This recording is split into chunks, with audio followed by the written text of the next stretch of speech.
Okay, go for it.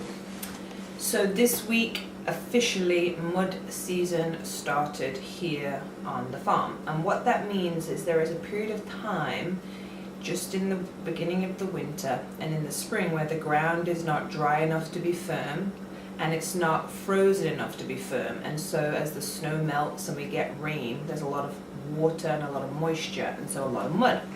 So in order to make sure that we take care of all of the horses' hooves and hairlines and ankles, we rotate them around so they don't get to stand in the mud all the time. So this morning I walked all the guys over to a fresh pasture, so they're now on grass all day, and it gives their ankles and their hair on their ankles a chance to dry out. That happens, and then we put them back into the sacrifice area where the mud is, so that that pasture does not become a mud pit as well. And so by rotating them around like this, we're protecting not only the horse's ankles, but also the ground itself. What happens to horses' ankles?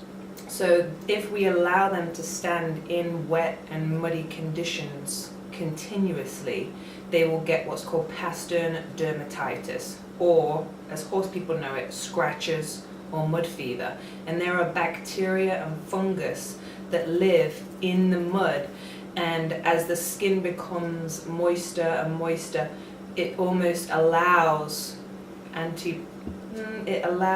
infection in, and so then they get these cruddy like scabs, and they create these little warm areas where the fungus and the bacteria can breed, and then they're really painful to pick off and get rid of. So that's why we move them to nice grass.